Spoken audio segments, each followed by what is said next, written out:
انہیں ایک شدید طوفان اور زلزلے نے جکڑ لیا، فَأَصْبَحُوا فِي دَارِهِمْ جَاثِمِينَ،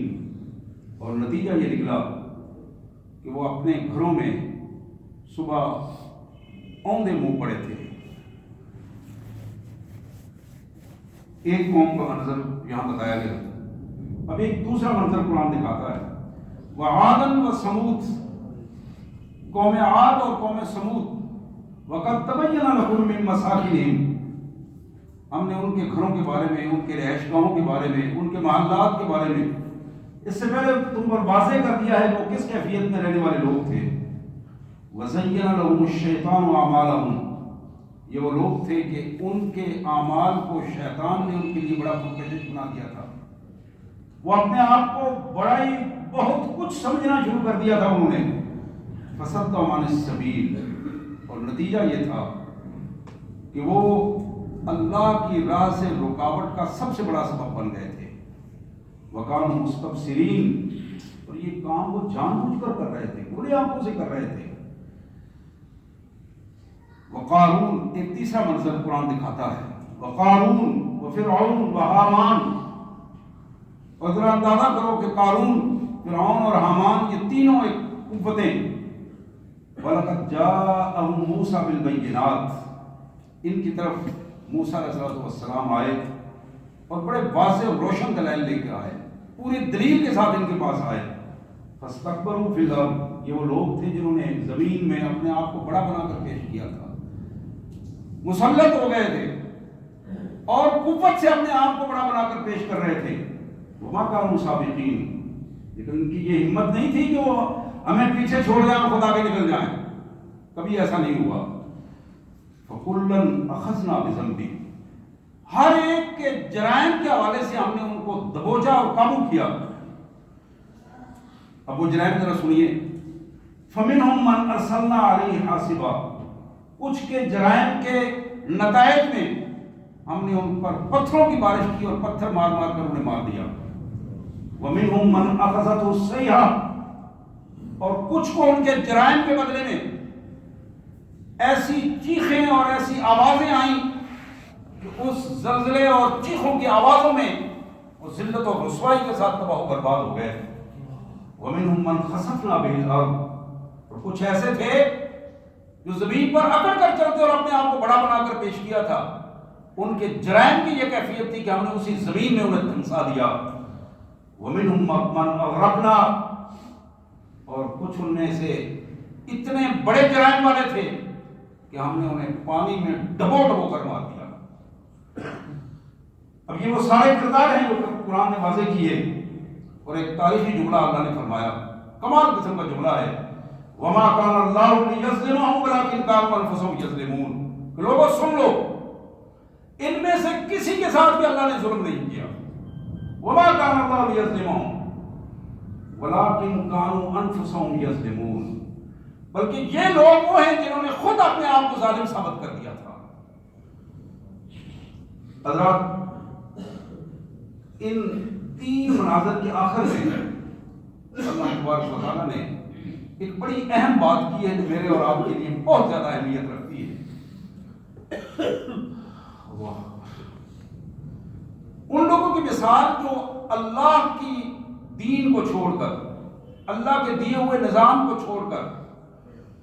انسانوں کے نظاموں کی طرف آتی ہیں، انسانوں کے دیے ہوئے طریقوں کے مطابق اپنے آپ کو ڈھالنے کی کوشش کرتے ہیں، ان کی مثال اس مکڑی کی ہے جو ایک جالا بناتی ہے اور اس میں اپنا گھر رہنے کے لیے گھر بناتی ہے، اور کائنات میں بنے ہوئے گھروں میں سب سے کمزور ترین گھر اس مکڑی کا بنایا ہوا وہ جالا ہوتا ہے جو اس کا اپنا گھر ہے۔ اور بالکل یہی بات لو کانوا یعلمون، لو کانوا یعلمون، اس دنیا میں رہنے والے، اپنے آپ کو بڑا بنا کر پیش کرنے والے، کاش یہ بات سمجھ جائیں کہ اس دنیا اور ان کی کاوشوں کی اور ان کے بنائے ہوئے محلات کی کیفیت کیا ہے۔ لو کانوا یعلمون۔ حضرات، آخر میں آخری آیت ہے، اس کا ترجمہ اس انداز میں اللہ تبارک و تعالیٰ ہمیں بڑے کھلے انداز میں واضح کرتے ہیں، ان اللہ یعلم ما یدعون من دونہ من شیء، جو شخص بھی ذرہ برابر بھی اللہ کو چھوڑ کر، اللہ کے دین کو چھوڑ کر کسی دوسرے سے رابطے میں رہتا ہے، اللہ اسے بخوبی جانتا ہے، بخوبی جانتا ہے۔ ایک ایک چیز مالک کے سامنے واضح ہے، وہ العزیز، اور وہ بڑا طاقت والا ہے، الحکیم، اور وہ غالب حکمت والا ہے، اپنے فیصلے نافذ کرنا جانتا ہے، کیے ہوئے فیصلوں پر عمل درآمد کروانا جانتا ہے۔ سبحان اللہ و بحمدہ، سبحان اللہ العظیم و بحمدہ نستغفر اللہ، سبحان اللہ و بحمدہ عدد خلقی ورضا نفسی وزنۃ عرشی ومداد کلماتی، وصلی اللہ علی النبی وعلی آلہ واصحابہ وازواجہ وبناتہ مبارک وسلم۔ حضرات، یہ آیات تھی 20ویں پارے میں سورہ العنکبوت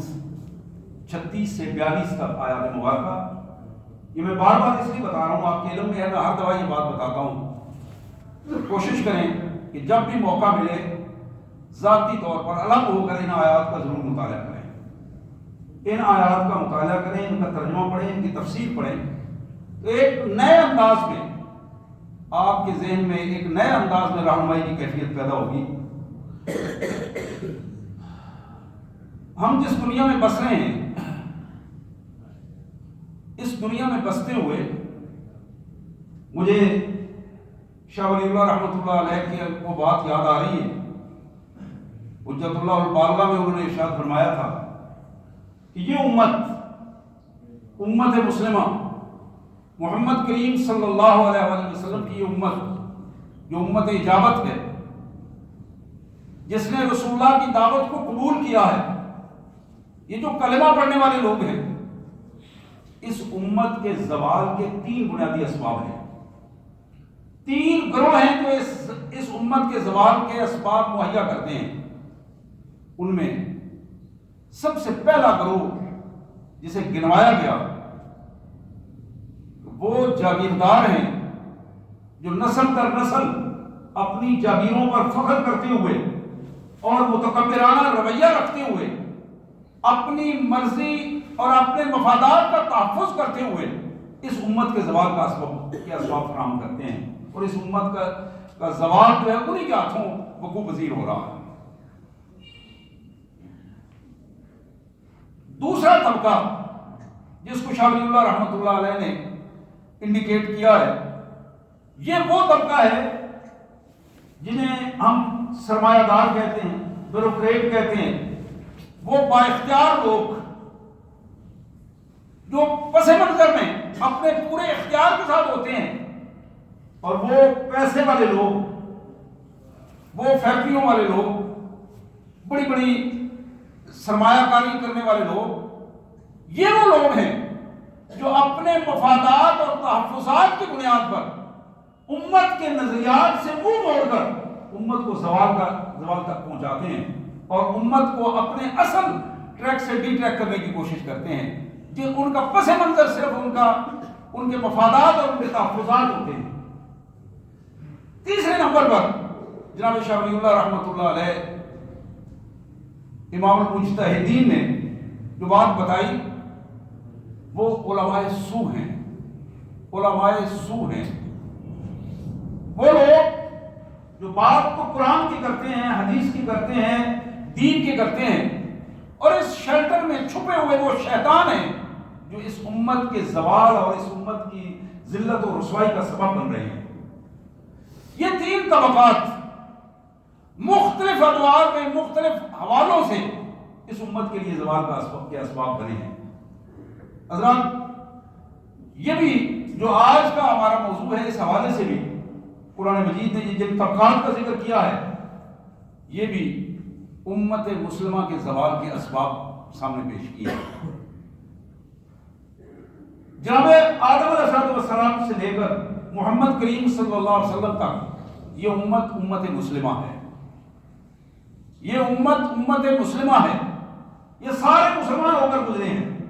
وہ آدم علیہ السلام کی امت ہو، جناب نوح کی امت ہو، جناب ابراہیم، موسیٰ، عیسیٰ علیہ السلام، اور یا محمد کریم صلی اللہ علیہ وسلم کی امت ہو، یہ سارے مسلمان ہیں۔ اس امت کی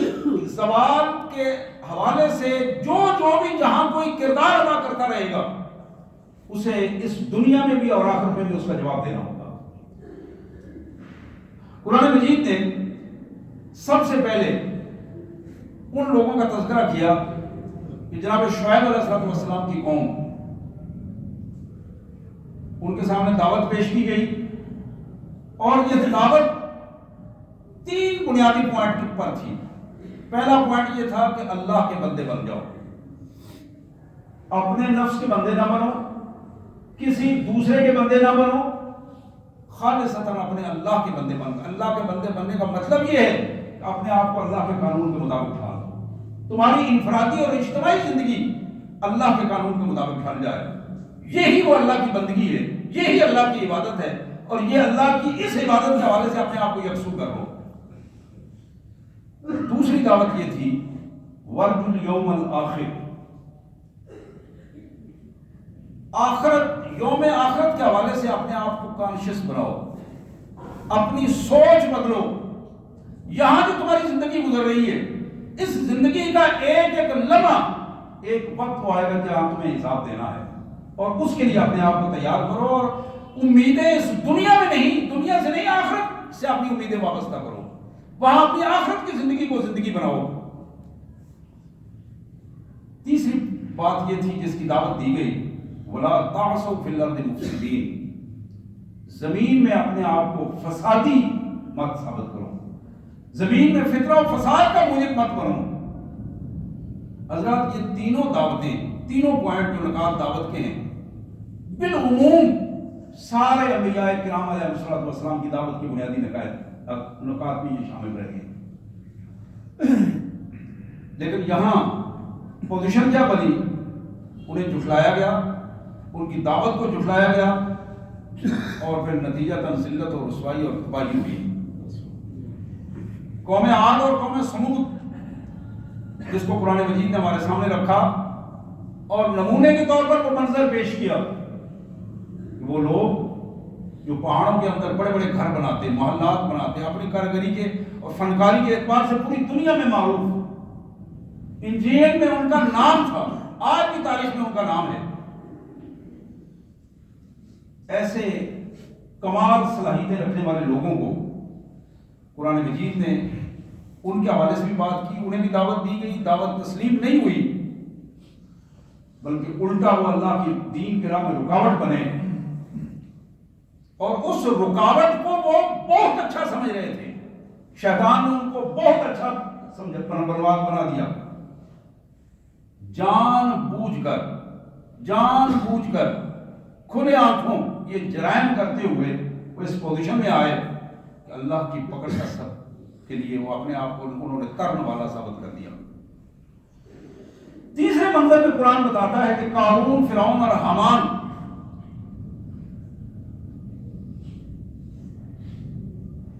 قوت کا مرکز، معیشت کا مرکز، سیاست کا مرکز، یہ وہ سارے اس دور کے بنیادی مراکز کے نمائندے جو وہاں اکٹھے تھے، ان کی طرف جناب موسیٰ علیہ السلام جو وقت کے جلیل القدر پیغمبر تھے ان کو بھجوایا گیا، اور یہ بتایا گیا، ایک ہی جرم ان کا گروایا گیا جو بڑا جرم تھا، فَاسْتَكْبَرُوا فِي الْأَرْضِ، انہوں نے زمین میں اپنے آپ کو، اللہ کی زمین پر، اللہ کی مخلوق، اللہ کی زمین، اللہ کی دی ہوئی نعمتیں، اس ماحول میں انہوں نے اپنے آپ کو بڑا بنا کر پیش کرنے کی کوشش کی۔ وَمَا كَانُوا سَابِقِينَ، انہوں نے یہ سمجھا کہ ہمیں شاید پوچھنے والا کوئی نہیں ہے، ہماری گرفت کرنے والا کوئی نہیں ہے۔ نتیجہ یہ نکلا کہ ہم نے پھر قابو کیا، اور پھر ایسا قابو کیا کہ پوری دنیا میں ان کی چیخیں سنائی دی، تاریخ میں ان کی چیخیں حصہ بن گئی تاریخ کا، اور ان کا زمین میں دھنسنا، ان کا پانی میں غرق ہو جانا،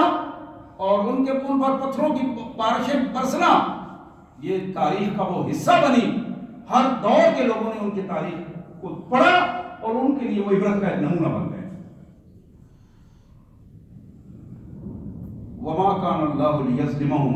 وَلَكِنْ كَانُوا أَنفُسَهُمْ يَظْلِمُونَ، اللہ کسی پر ظلم نہیں کرتا، بندے خود اپنے آپ کو ظالم ثابت کر دیتے ہیں۔ حضرات، یہ وہ بنیادی پوائنٹ ہے جو میرے اور آپ کے لیے ہمیں جو یہ 3-4 منظر بیت پر دکھائے گئے ہیں، ان مناظر میں یہی وہ بنیادی چیز ہے کہ آج تم جو ظلم کر رہے ہو اپنے اوپر، آج تم نے جو اپنے آپ کو ظالم ثابت کر دیا ہے، اس زندگی کا ذرا جائزہ لو، تمہارا حساب ہونے والا ہے یا ہو چکا ہے؟ احتساب تمہیں سامنے نظر آ رہا ہے اور تم اس سے آنکھیں موند رہے ہو، یا پھر تم اس احتساب کے اس سلسلے کو تمہارا آغاز ہو چکا ہے اور تم اپنی آوازیں لوگوں کو دے کر آوازیں دے کر پکار رہے ہو اور بلا رہے ہو کہ میرے ساتھ یہ کیوں ہو رہا ہے، کیسے ہو رہا ہے؟ حضرات، قرآن یہ کہتا ہے کہ وقت سے پہلے اپنے آپ کو سنبھال لو۔ تم دنیا میں اللہ کی دی ہوئی طاقتوں میں سے کسی طاقت کا نمائندہ ہو، وہ معاشی طاقت ہے، وہ سیاسی طاقت ہے، وہ ایڈمنسٹریشن کی طاقت ہے، کسی بھی حوالے سے معاشرتی طاقت کے نمائندے ہو، سیاسی طاقت کے نمائندے ہو، لیکن تم یہ بات ذہن میں رکھو، اس کائنات میں تمہارا آنا خالی ہاتھ تھا، اس کائنات سے تمہارا جانا خالی ہاتھ ہے، اور تمہیں اس دوران تمہاری پیدائش سے لے کر موت تک کا جو عمل تمہارے سامنے آیا ہے، جس سے تمہیں گزرنا ہے، اس پورے کے پورے عمل میں سوائے آزمائش کی اور کوئی چیز نہیں تھی۔ اس آزمائش میں تم کتنا پورے اترتے ہو؟ تم نے اپنے آپ پر ظلم کر کے اپنے آپ کو ظالم ثابت کر دیا، یا اپنے آپ کو اللہ کا بندہ ثابت کر کے آخرت پہ اپنی امید رکھ کر اپنی آخرت کو سنوارنے کی کوشش کی، اور آخرت تمہارے لیے ایک بہترین آخرت کے نتیجے کی صورت میں تمہارے سامنے آئی۔ حضرات، حقیقت یہ ہے، آپ اس پہ ذرا غور کریں۔ میں بعض اوقات پریشان ہو جاتا ہوں کہ ہم جس انداز میں اپنی قوم میں اپنے آپ کو اور دوسروں کو جب دیکھتے ہیں، پیسہ اکٹھا کر رہے ہیں اور بے شمار پیسہ اکٹھا کر رہے ہیں، پیسہ اکٹھا ہو رہا ہے، زمینیں اکٹھی ہو رہی ہیں، جائیدادیں لی جا رہی ہیں، یعنی اس کا اندازہ نہیں کہ ہماری اپنی عمر کی کیفیت کیا ہے۔ حلال و حرام کی تمیز کیے بغیر میں کہتا ہوں بالکل حلال بھی ہو، لیکن ہم کس کے لیے یہ سب کچھ اکٹھا کر رہے ہیں؟ حضرات، یہ وہ نقطہ ہے جس پر قرآن مجید مجھے آپ کو سب کو یہ دعوت دیتا ہے کہ اللہ کے بندو، اس دنیا میں رہتے ہوئے کبھی بھی اپنے اللہ کو نہ بھولو اور اپنی آخرت کو نہ بھولو۔ جب آخرت تمہارے ذہن سے ختم ہوگی، آخرت تمہارے ذہن سے نکلے گی، وہ تمہارے ذہن سے اس کی اہمیت کم ہوتی چلی جائے گی، تو نتیجہ کیا نکلے گا؟ تم آہستہ آہستہ جہنم کے راستے پر آؤ گے، اور جہنم کے راستے پر آتے ہوئے اس دنیا میں بھی ذلت ہوگی اور آخرت میں بھی ذلت ہوگی۔ نبی محترم سید کائنات رحمت للعالمین صلی اللہ علیہ وسلم نے فرمایا، لوگوں، دنیا کی پوزیشن یہ ہے کہ وہ ان حالات میں اپنی واپسی کا سفر شروع کر چکی ہے، اور آخرت کی پوزیشن یہ ہے کہ وہ ادھر سے آنے کے لیے اپنا سفر شروع کر چکی ہے۔ بڑی معروف حدیث ہے، پھر آپ نے فرمایا وَلِكُلِّ مِنْهُمَا بُنُونَ، ان دونوں کے چاہنے والے موجود ہیں، دنیا کے چاہنے والے بھی اور آخرت کے چاہنے والے بھی۔ اپنے ملک کی بجائے باہر کے بینکوں میں پیسہ اکٹھا کرنے والے موجود ہیں، یہاں جائیدادیں فیکٹریاں لگا کر اپنے آپ کو بدنام کرنے والے ہزاروں لوگ موجود ہیں، اور اپنے آپ کو اس انداز میں مجرم ثابت کرنے والے لوگ، بے حیائیوں کے مناظر لوگوں کے سامنے پیش کرنے والے، اور سینکڑوں کناروں میں محلات بنا کر رہنے والے، کیا ضمانت ہے ان کے پاس کہ اسلام آباد سے لاہور یا لاہور سے اسلام آباد، کراچی سے لاہور اور یا لاہور سے کراچی، یا کوئٹہ سے اسلام آباد، اسلام آباد سے کوئٹہ، یعنی ہمارے ملک کا جو سارا حدود اربا ہے، کیا زمانے سے کسی کی وہ ایک جگہ سے دوسری جگہ پہنچ بھی پاتا ہے کہ نہیں پہنچ پاتا؟ کیا ہمارے اس 70 سال کی تاریخ ہمارے سامنے نہیں ہے؟ قرآن مجید مجھے آپ کو یہ دعوت دیتا ہے. کون یہ جانتا ہے کہ جنرل ضیاء الحق مرحوم جب اسلام آباد سے یا جی ایچ کیو سے نکل رہے تھے ان کو یہ معلوم تھا کہ کل میری میت واپس آئے گی؟ صرف یہی نہیں بلکہ آج کے ریکارڈ پر ان کی ڈائری میں ممکن ہے کہ آگے پورے سال کا ان کے پروگرام جو ہوتا ہے جدا پروگرام ہو. اور اسی طرح ہوتا ہے فلاں دن فلاں جگہ پہ جانا ہے، فلاں دن فلاں جگہ پہ جانا ہے، اور اس کی تیاری اس انداز میں ہوتی ہے.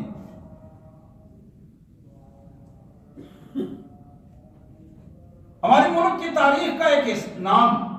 ذوالفقار علی بھٹو ہیں. بڑے جینیس آدمی تھے. جو کچھ انہوں نے کیا، ان کے ساتھ جو کچھ ہوا، وہ تاریخ کا ایک الگ حصہ ہے. میں اس پہ تبصرہ نہیں کرنا چاہتا، لیکن میں اس پر تبصرہ ضرور کرنا چاہتا ہوں کہ آخر اس دنیا سے وہ کس کیفیت میں گئے.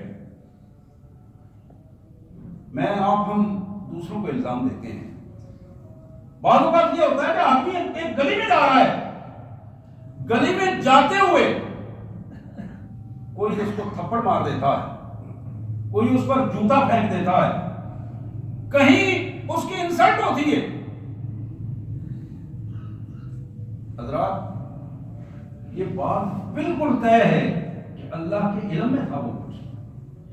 اور اس بندے کو جس انداز میں یہ سزا ملی ہے، یہ سزا مالک اسے دلوانا چاہتا تھا. وہ کسی سے جو اس کو تھپڑ پڑا اور کوئی اس کے انتظار میں ہے کہ کل کسی کے ساتھ یہ ہو. اس پہ ذرا غور کیا کریں کہ یہ کچھ کیوں ہوا، اس کے پس منظر میں کیا تھا، کیا غلطی تھی اور کیا پوزیشن بنی. مارنے والا کیا ہے، اس کے لیے سزا کی پوزیشن بالکل الگ ہے، لیکن جس کو پڑا ہے اس کا قصور، اس کی سزا وہ بالکل الگ ہے. جو یہ جانتا ہے اور اس کا مالک جانتا ہے. حضرات بالکل اسی طرح ہماری تاریخ کا ایک باب جنرل ایوب کے نام سے بھی ہے. ہمارے 70 سالوں میں ان کے مثبت اور منفی پہلو اپنی جگہ پر، لیکن ہماری قوم نے یہ بھی دیکھا اسی قوم کے افراد نے کتا کتا کے نام سے جب وہ صدائیں لگائیں تو نتیجہ یہ نکلا کہ ایوب خان نے اپنے آپ کو تبدیل کرنے کی کوشش کی. یہ جو تاریخ کا حصہ وہ ہوا. ہم اپنی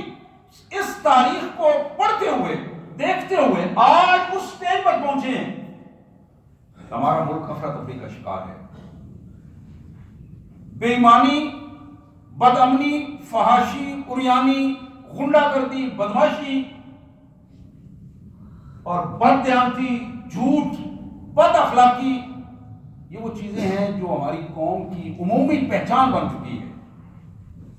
جتنی منافقت کی علامات محمد کریم صلی اللہ علیہ وسلم نے اس قرآن مجید میں بتائی ہیں، اللہ ماشاءاللہ وہ مجموعی طور پر ہماری قوم میں اس انداز میں آ چکی ہیں اور موجود ہیں. اور اس سے بڑی بات یہ ہے کہ ہمارے ذہنوں میں، دل و دماغ میں احساس زیاں نہیں ہے. ہم کیا کر رہے ہیں، کتنے بڑے جرائم کے حامل ہیں،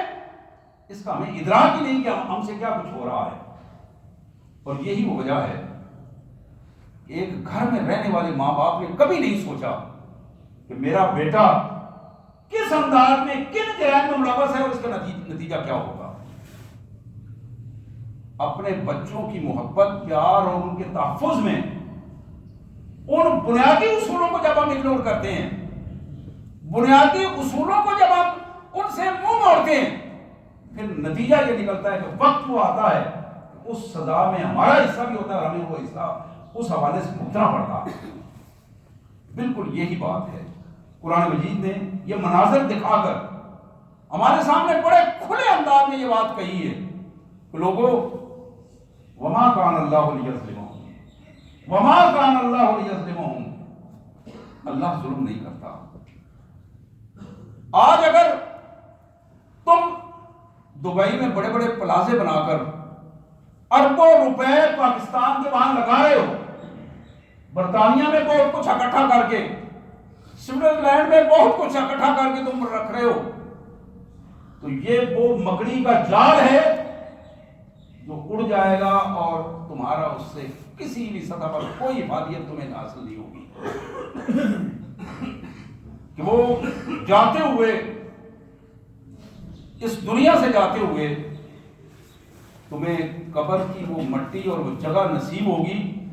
یا کفن کے وہ چادریں نصیب ہوں گی یا نہیں ہوں گی، یہ نہ میں جانتا ہوں، نہ آپ جانتے ہیں، نہ کوئی فرد جانتا ہے۔ وہ اربوں روپے اکٹھا کرنے والا بھی نہیں جانتا کہ آخر میں اس کے جسم کے ٹکڑے بھی برقرار رہیں گے کہ نہیں رہیں گے، ہمیں اس کا علم نہیں ہے۔ حضرات، جب حقیقت یہ ہے ہمارے سامنے افراد کے ٹکڑے جوڑ کر ان کی ایک پوری میت بنانے کی کوشش کی جاتی ہے اور اس حوالے سے ان کے جنازے پڑے جاتے ہیں، آپ کے علم میں یہ سارا کچھ ہمارے سامنے ہوتا ہے۔ یہ جو خود فریبی کی پوزیشن ہے، قرآن اس خود فریبی سے ہمیں نکالنا چاہتا ہے۔ قرآن مجید اس خود فریبی سے نکالنا چاہتا ہے کہ اللہ کے بندو،